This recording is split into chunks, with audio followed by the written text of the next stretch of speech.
कहीं ऐसा तो नहीं अभी तक आपने फॉर्म ही अप्लाई ना किया हो। कम वैकेंसी आती है लेकिन जॉब बहुत अच्छी है। और मैं ये भी कह सकता हूँ कि इसमें ऐसा नहीं है कि बहुत ज़्यादा कंपटीशन है। 70,000 के आसपास सैलरी होती है, बढ़िया वैकेंसी है। रेलवे के अंदर मैं कहूँ तो बढ़िया जॉब है। एग्जाम में आता क्या क्या है, सबसे इंपॉर्टेंट चीज़ यहीं पे आती है। ना इंग्लिश की टेंशन, ना जीके की टेंशन, ना किसी साइंस की टेंशन, ना किसी की टेंशन। सिर्फ मैथ और रीजनिंग। जिन बच्चों का मैथ अच्छा होता है, जिन बच्चों की रीजनिंग अच्छी होती है, उनके लिए ये जरूर अप्लाई करना चाहिए। हेलो, जय हिंद, नमस्ते। कैसे हैं आप लोग? उम्मीद है मस्त हो गए और बेहतरीन तरीके से अपनी तैयारी में व्यस्त हो गए। आज हम बात करने वाले हैं ऐसी वैकेंसी के ऊपर जिसकी लास्ट डेट आने वाली है। कहीं ऐसा तो नहीं अभी तक आपने फॉर्म ही अप्लाई ना किया हो। आपके लिए एक अच्छा मौका हो सकता है ये वैकेंसी, इसलिए शुरुआत से लेकर के लास्ट तक वीडियो को ठीक से देख लेना और सारी चीज़ों को अच्छे से समझ लेना। मैं बात कर रहा हूं सेक्शन कंट्रोलर की। रेलवे का ऐसा एग्जाम जिसमें बहुत ज़्यादा नंबर ऑफ वैकेंसीज नहीं आती, बट कम वैकेंसी आती है लेकिन जॉब बहुत अच्छी है। और मैं ये भी कह सकता हूं कि इसमें ऐसा नहीं है कि बहुत ज़्यादा कंपटीशन है। ऑब्वियसली वैकेंसी कम होने की वजह से थोड़ा टफ हो सकता है, लेकिन ऐसा नहीं है कि पूरी दुनिया ही इसका फॉर्म भरती है। क्योंकि वैकेंसी कम आती है इसलिए लोग भी बहुत कम अप्लाई करते हैं। बट अगर आप अप्लाई करते हो तो और सही तरीके से डेडिकेशन के साथ तैयारी करते हो तो एग्जाम को क्रैक करना इतना भी मुश्किल नहीं है। इसी चीज़ के ऊपर मैं बात करने वाला हूँ। मैं किस एग्जाम की बात कर रहा हूँ तो अगर आप समझ गए, मैं सेक्शन कंट्रोलर एग्जाम की बात कर रहा हूँ। उससे पहले मैं आपको बता देता हूँ, 14 अगस्त वो लास्ट डेट है जिसके बाद आप फॉर्म अप्लाई नहीं कर पाएंगे। 70,000 के आसपास सैलरी होती है, बढ़िया वैकेंसी है। रेलवे के अंदर मैं कहूँ तो बढ़िया जॉब है। ठीक है, आ जाओ, मैं सारी चीज़ों को धीरे धीरे आपको बताता हूँ।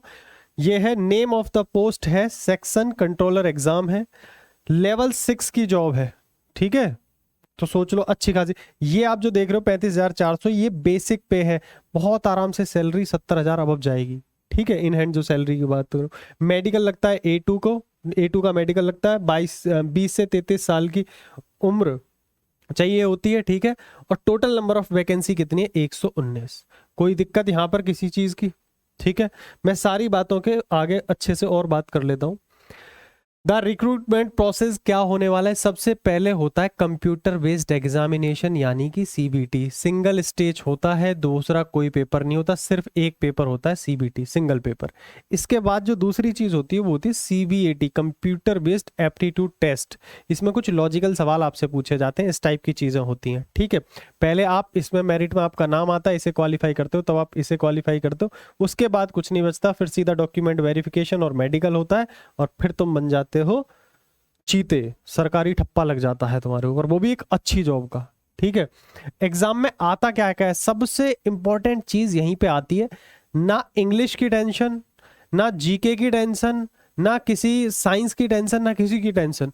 सिर्फ मैथ और रीजनिंग। जिन बच्चों का मैथ अच्छा होता है, जिन बच्चों की रीजनिंग अच्छी होती है, उनके लिए ये जरूर अप्लाई करना चाहिए। ठीक है, और जिनका मैथ्स बिल्कुल अच्छा नहीं है उनके लिए तो मैं नहीं बोलूंगा, लेकिन जिनकी स्ट्रेंथ ही ये है कि मेरा मैथ्स बहुत अच्छा है, तो भाई आप क्यों ट्राई नहीं करना चाह रहे हो? इसमें आपको जरूर अप्लाई करना चाहिए। 60 नंबर की मैथ्स आती है और मैं कहूं तो 40 नंबर की आपकी रीजनिंग आती है। ये होते हैं टोटल 100 क्वेश्चन आते हैं। ठीक है, और 1/3 की आपकी नेगेटिव मार्किंग होती है। ठीक है, इसलिए कोई चीज गलती नहीं करनी है। 1/3 की नेगेटिव मार्किंग खतरनाक मानी जाती है अपने आप में। और 120 मिनट यानी कि आपके पास 2 घंटे का टाइम होता है। ऐसा बहुत कम टाइम भी नहीं है। ठीक है, लेकिन सारे क्वेश्चन मैथ और रीजनिंग के, तो आपको ध्यान से टाइम मैनेजमेंट करते हुए चलना पड़ेगा सारी चीजों में। मैथ की मैं बात करूं तो मैथमेटिक्स में जो एडवांस मैथ और अरिथमेटिक मैथ आती है वो आती ही, साथ में DI के सवाल आते हैं। ठीक है, DI सबसे पहले तो बच्चों के अंदर इतना डर बैठा हुआ होता है, DI की प्रैक्टिस कराना जरूर समझ में आता है, लेकिन DI में पूछा क्या जाता है? रेशो आपने पढ़ा होना चाहिए, परसेंटेज पढ़ा होना चाहिए। कई बार उसमें डाटा को बेसिकली अरिथमेटिक का जो पोर्शन है ना, उसका इस्तेमाल करते DI का सवाल बनते हैं। ठीक है, उसके अंदर आपको प्रॉफिट पता होना चाहिए, प्रॉफिट लॉस का सवाल बन जाएगा। बेसिक परसेंटेज पता होना चाहिए। जो अरिथमेटिक के टॉपिक्स है ना, उनकी बेसिक अगर नॉलेज है तो आपको जस्ट DI के कुछ सवालों की अगर मैं प्रैक्टिस करा दूं ना, तो आपका पूरा DI हो जाएगा। बात आ रही है समझ में? तो DI कुछ इतना मुश्किल नहीं है जितना आप मुश्किल समझते हो सारी चीजों को। अब मैं बात करता हूँ गोल्डन रूल क्या है। इसमें रटने वाला कोई सब्जेक्ट नहीं है, इसमें याद करने वाला कोई सब्जेक्ट नहीं है, इसमें गेम है सारा आपकी प्रैक्टिस का। तो वो चीज आप समझना। कॉन्सेप्ट, प्रैक्टिस और रिवीजन, ये 3 चीज। आपने कॉन्सेप्ट सीखा, चाहे वो मैथ हो, रीजनिंग हो, उसकी प्रैक्टिस करनी है, रिवीजन करना है, ये एक चंक हो गया। इसके बाद मॉक टेस्ट और उसका एनालिसिस, बस कहानी खत्म। और यही चीज आपको रिपीट करते हुए चले जाना है, आराम से सिलेक्शन हो जाएगा। सबसे पहले कॉन्सेप्ट सीखो, उसकी प्रैक्टिस करो, रिवीजन करो, ये चीज आपके सब्जेक्ट को मजबूत करा देगी।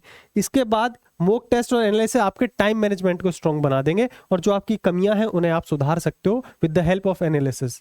ठीक है, इसके बाद वही सेम चीज जो आप कर रहे हो वो रिपीट करे चली जानी है जब तक एग्जाम हो, कहानी खत्म, आराम से सिलेक्शन इसमें हो जाएगा।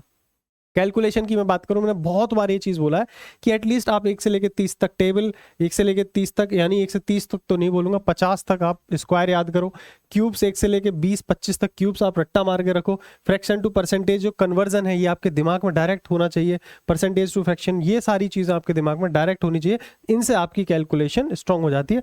और डेली आप 15 मिनट भी अगर कैलकुलेशन की इन चीजों का रिवीजन के लिए निकाल लेते हो, बट कंसिस्टेंट अगर आप 15 मिनट इन चीजों का डेली रिवीजन करते हो, तो बस आपकी सारी चीजें आपके दिमाग में बैठ जाएंगी, कुछ अलग से एफर्ट्स लगाने की सच जरूरत पड़ेगी नहीं। ठीक है, मॉक टेस्ट एनालिसिस कैसे करना होता है, सबसे ज्यादा इंपॉर्टेंट होता है मॉक टेस्ट का एनालिसिस। जब आप थोड़ा सा सिलेबस कवर कर चुके होते हो, जब आप चीजों को थोड़ा पढ़ चुके होते हो, उसके बाद आती है मॉक टेस्ट देने की बारी। और मॉक टेस्ट में सबसे ज्यादा इंपॉर्टेंट पार्ट होता है मॉक टेस्ट का एनालिसिस। क्या तो आप सिली मिस्टेक बार बार कर रहे हो, वो नोटिस करनी है आपको। क्या गलती हो रही है आपसे, कॉन्सेप्चुअल मिस्टेक है क्या, तो इसका मतलब आपका वो कॉन्सेप्ट वीक है। तो आप फटाफट से उस वाले कॉन्सेप्ट पे वीडियो पे जाएंगे और उस कॉन्सेप्ट को दोबारा से पढ़ेंगे और उस कॉन्सेप्ट को आप इस अच्छे से स्ट्रॉन्ग कर लेंगे। कॉन्सेप्चुअल मिस्टेक अगर आप कर रहे हो तो समझ लो इस एग्जाम में सबसे भारी वही पड़ने वाली है, क्योंकि गेम ही मैथमेटिक्स और रीजनिंग का और ये टिके होते हैं कॉन्सेप्ट पर। तो कॉन्सेप्चुअल मिस्टेक अगर है तो उस पर सबसे ज्यादा ध्यान देना है। सिली मिस्टेक वक्त के साथ सुधर जाती हैं जब आप बार बार उनको सही करते रहते हो। टाइम मैनेजमेंट, क्योंकि मैथ और रीजनिंग है, दोनों ही टाइम टेकिंग सब्जेक्ट होते हैं। अगर मैं बात करूं तो आपको टाइम मैनेजमेंट अपने हिसाब से बहुत सही तरीके से लेके चलना पड़ेगा। इसमें बहुत बड़ा रोल आता है आपकी कैलकुलेशन स्पीड का, वो आपको मेंटेन करके चलनी पड़ेगी सही तरीके से। कैलकुलेशन स्पीड 2 चीजों से सही होती है, पहला प्रैक्टिस और दूसरा जो कैलकुलेशन टूल्स हैं, टेबल, स्क्वायर, क्यूब, जब ये आपको अच्छे से याद होते हैं तब आपकी धीरे धीरे स्पीड बढ़ती है। इन सभी चीजों का आपको ध्यान रखना है। गैस वर्क, कई बार मॉक टेस्ट में ऐसा कई बार होता है कि कुछ क्वेश्चन आप गैस करते हो और वो सही हो जाते हैं तुक्के में, आपको उन पर ध्यान ही नहीं जाता। तो अपना जितना भी आपने गैस वर्क किया है ना मॉक टेस्ट में, मैं जनरली मना करता हूं, बट फिर भी उसका भी ध्यान रखना है कि अननेसेसरी आप बहुत तुक्के ना लगाएं। ठीक है, कई बार 2 ऑप्शन में कंफ्यूज है तो मैं कहता हूं जरूर तुक्का लगाना चाहिए। ठीक है, कैलकुलेशन एरर कितनी हो रही है, इन सभी चीजों पर आप मॉक टेस्ट का एनालिसिस जरूर करना है। अगर आप 2 घंटे मॉक टेस्ट दे रहे हो तो मैं ऐसा मानता हूँ 40 से 45 मिनट या 1 घंटे के आसपास उसका एनालिसिस भी आपको करना चाहिए। हर मॉक टेस्ट का एनालिसिस करना जरूरी है। जितना बेहतरीन एनालिसिस होगा उतना ही बेहतरीन चांसेस है कि अगले मॉक टेस्ट में वो गलतियां कम होंगी जो आपने पिछले में करी थी। इसलिए एक एक चीज को बड़े ध्यान से लेकर के चलना होता है। ठीक है भाई, अब मैं बात करता हूँ सबसे बड़ी मिस्टेक। बच्चे कई बार बहुत ज्यादा रिसोर्सेज के पीछे पड़े रहते हैं। यार इतनी छोटी सी बात है, एक आनी है मैथ्स, एक आनी है रीजनिंग, दैट्स इट। क्यों 10 चीजों के पीछे भागना, क्यों 10 चीजों के बहुत सारी बुक्स इकट्ठा कर लोगे, बहुत सारे टीचर्स की वीडियो देख लोगे, ऐसे नहीं करना होता। जितनी अननेसेसरी इंफॉर्मेशन पड़ी हुई है, जितनी इंफॉर्मेशन कम रखोगे, जितने ऑप्शन कम रखोगे, उतना फोकस ज्यादा रहेगा। जितना फोकस ज्यादा रहेगा उतने सिलेक्शन के चांस ज्यादा रहेंगे। अननेसेसरी भागोगे, यहां से भी कुछ पढ़ लूं, यहां से भी कुछ पढ़ लूं, आप देखोगे एट द एंड आपका फोकस ही नहीं लगेगा और आप भटकते रह जाओगे। इसीलिए मैं कई बार कहता हूँ सारी चीजों को 10-10, 5-5 टीचरों के पीछे नहीं पढ़ना। जो आपकी वाइब मैच होगी, सारे एक जैसा पढ़ाते हैं, मैं आज आपको बता दे रहा हूँ सच। मैं ये कहूँ कि मैं ही पूरी दुनिया से अलग पढ़ाता हूँ, मैं तो ये कहूंगा कि भाई मेरे को लगता है कि मैं जो लोग वो कुछ गड़बड़ कर रहे हैं उनसे ज्यादा चीजें सुधार के पढ़ाता हूँ मैं। वो लोग खींचे चले जाते हैं, ये नहीं देखते कि बच्चे के समझ में आ रहा है कि नहीं आ रहा। मैं बिल्कुल बेसिक से लेकर के चल रहा होता हूँ चीजों को। तो सबका अपना अपना होता है, बट फिर भी ये आपको चूज करना है किसके साथ आपकी वाइब मैच आ रही है, किसकी मैथमेटिक्स समझ में आ रही है, उसके साथ जुड़ना, फिर भटकना नहीं है। अननेसेसरी बहुत सारा ऑप्शन एक्सप्लोर नहीं करने, अदरवाइज फंसोगे। 4-4, 5-5 बुक्स नहीं रखनी यार, एक बुक रखो प्रैक्टिस के लिए। कोई भी पीवाई की बुक ले लो, उससे प्रैक्टिस करते रहो। मैथ गेम ही प्रैक्टिस का है, लेटेस्ट पीवाई की प्रैक्टिस कर लो, रेलवे की कहानी खत्म है। क्योंकि दुनिया भर की बुक आती है, कोई सी एक बुक उठा लो। पीडीएफ का तो कॉन्सेप्ट ही समझ नहीं आता, पता नहीं पीडीएफ करते रहते हो। मैं बैच के अंदर क्वेश्चन की सीट देता हूँ, वो शीट प्रैक्टिस कर ली, आपके पास लेटेस्ट पीवाईक्यूज पड़े हुए हैं, कोई बुक ले ली, वो प्रैक्टिस कर ली, इसके अलावा कुछ करना ही नहीं है। अननेसेसरी अपने ऊपर लोड इकट्ठा करते रहोगे तो होंगी नहीं चीजें कंप्लीट, फिर बाद में कुछ नहीं होगा, कंफ्यूजन क्रिएट होती है और कुछ होता नहीं है। एक टीचर रखो एक सब्जेक्ट के लिए, अगर 2 सब्जेक्ट में रीजनिंग है, रीजनिंग का एक टीचर, मैथ का एक टीचर, दैट्स इट। उसके लिए जो रिसोर्सेज हैं, उसके जो बैच में शीट होती है वो कंप्लीट करनी है। इसके बाद जो तुम्हारे पास बुक है, कोई भी लेटेस्ट पीवाईक्यू की बुक है वो कंप्लीट करनी है, कहानी खत्म। नोट्स और 1 पीवाईक्यू बुक, यही मैंने पहले बता दिया। यही चीजें आपको सीखनी है यार, अननेसेसरी परेशान रहोगे अदरवाइज। अगर आपको पता है अपने हाल ही में रीजनिंग का कोर्स अपना लॉन्च हो चुका है, रीजनिंग राज भाटी सर पढ़ा रहे होंगे, ठीक है। मैथ्स और रीजनिंग दोनों का कॉम्बो, इसमें आपको मैथ्स का वीओडी बैच मिल जाएगा। सेक्शन कंट्रोलर के लिए दी बेस्ट होने वाला है ये, क्यों? क्योंकि जो चीज आएंगी उसमें वो अपने इस बैच में हमने कवर कर रखी है। DIVI के लिए मैं और वीडियो बहुत जल्दी लेकर के उस बैच में डालने वाला हूँ। ये आपको मिल जाएगा 599 में, और आई थिंक ये सिर्फ आज के लिए, ये आज या कल के लिए, इसके बाद इसका प्राइस बढ़ जाएगा। इन सब चीजों का आप ध्यान रखना।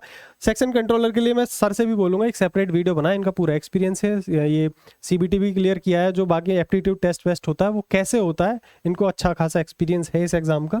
तो मैं सर से भी कह दूंगा आप लोगों को या तो बैच के अंदर समझा दें या यूट्यूब पे वीडियो बना देंगे, ठीक है। स्केल अप अपनी एप्लीकेशन है, यहाँ पे अपने कोर्सेज मिल जाएंगे। बाकी मैंने कई बार बोला है, टेलीग्राम जरूर ज्वाइन करके रखना। स्केल अप अंडरस्कोर अपना टेलीग्राम है, scale up underscore selection join करके रखना। कोई भी अपडेट आएगा, कैसा भी अपडेट आएगा, मैं आपको अवेयर करता रहूंगा। जैसे मैंने बताया 14 तारीख इसकी लास्ट डेट है। क्या है 14 तारीख लास्ट डेट है। आज कितनी तारीख है जब मैं वीडियो बना रहा हूं? तो आज शायद है 7 तारीख। तो कितना ही टाइम बचा है। अगर आपने अप्लाई नहीं किया एटलीस्ट अप्लाई तो करो, ठीक है। कहाँ से तैयारी करें? वन स्टॉप सॉल्यूशन मैंने बता दिया है। ये वाला बैच ले लो, आंख बंद करके जो इसके अंदर है वो पढ़ते चले जाओ, डीपली रिवाइज करते रहो, पढ़ते जाओ, मॉक टेस्ट दे लो, कहानी खत्म। बस दिमाग नहीं लगाना, ठीक है भाई। बाकी कोई भी अपडेट आएगा, सारी अपडेट मैं आपको देता रहूंगा। मस्त रहिए, मुस्कुराते रहिए और लगातार पढ़ते रहिए। इसके अलावा कोई विकल्प मेरे पास नहीं है। पढ़ते रहिए, एक दिन सब कुछ बदल जाएगा। जितनी स्ट्रेस में रहते हो, जितने तनाव में रहते हो, एक दिन जब सिलेक्शन हो जाएगा सब सही हो जाएगा, ठीक है। तब तक के लिए टाटा बाय बाय, नमस्कार। मस्त रहिए और मुस्कुराते रहिए।